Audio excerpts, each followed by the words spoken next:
If I were to ever create a top 10 favourite games of all time list, I feel Spider-Man 2000 for the PS1, Nintendo 64, Dreamcast and PC would have to be on that top 10 list. It would share a spot with Spider-Man Remastered for PS4, PS5 and PC, but for different reasons. The 2000 Spider-Man game is a very nostalgic experience for me. The gameplay is good enough for the time. You know, it's nothing compared to some of the modern experiences you can get nowadays, but whenever I play it, it's so comfy and familiar that I just have a good time while playing it. The only bit that I really don't enjoy all too much is the actual combat, because I usually just find myself avoiding as much combat encounters as I possibly can, especially as some of the later enemies end up being really just kind of bullshit, to be honest with you. The lizards can already take off huge chunks of health, but are able to be cheesed somewhat. But the symbiotes, oh no, I do not like messing with them at all.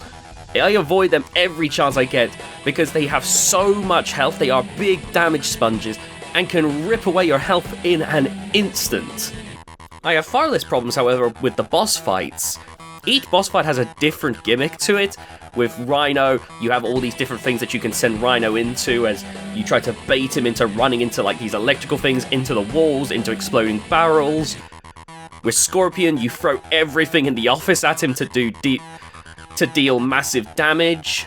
With the Mysterio fight, it's a multi-layered fight where you have to attack him all over as he's made himself out to be massive.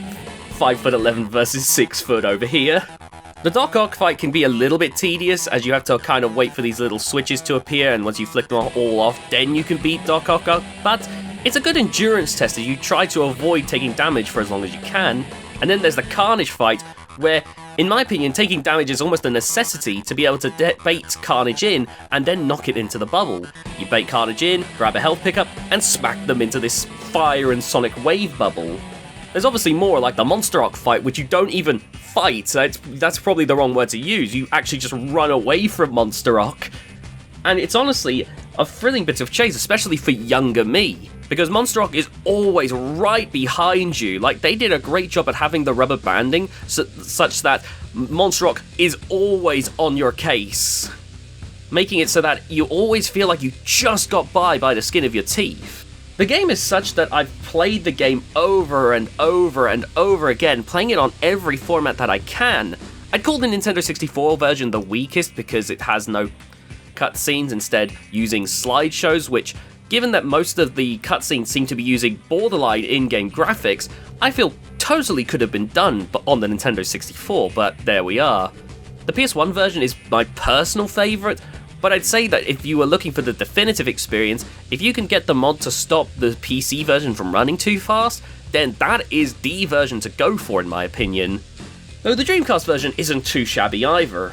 The story, in my opinion, isn't too much to note about, as it's clearly just an excuse to reel in as many villains as they could manage, and there's a whole rogues gallery. I didn't even mention the fact that Venom is a notable character in the story.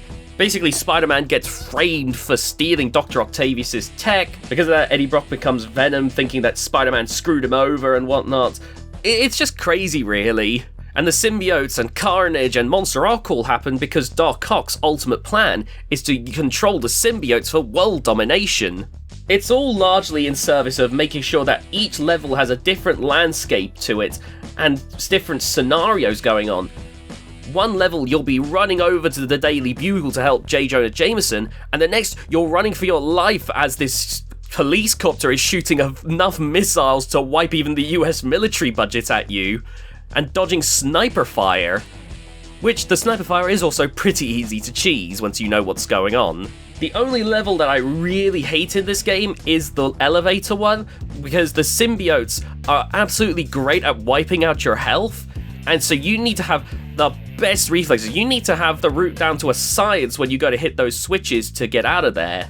Otherwise, the symbiotes will absolutely destroy your health before you have a chance of getting back to safety. And don't bother finding them, like I said, they will destroy you before you can destroy them. And this is probably one of the main parts of the game which really shows some of the ways that the game's controls aren't really perfect. In tight, confined areas like this, where there's a million things that Spider-Man can target onto, you see it just going all over the place, not targeting quite the thing you want, and there was like 1 or 2 times where I'd web swing at something and it didn't latch on for whatever reason. It's perfectly fine 99% of the time, it just had a few slip-ups here and there, with the elevator level being the worst of it. Visually, the game is honestly great for the time period. It does its best to try and capture the look and feel of Spider-Man with the limitations of PS1, Dreamcast, and N64 technology. And it's such that even now, obviously while it's showing its age, I still think it looks nice, and I don't have as much of a problem looking at it as opposed to other games from its period. If you couldn't tell already, this game is absolutely clouded with nostalgia for me. There are better Spider-Man experiences out there, but this one, for its time, was absolutely an amazing game in my opinion, and is one that I just still love to play and enjoy and reminisce about. And if you like games from that time period, I highly recommend checking it out. And go and enjoy some PS1 web slinging.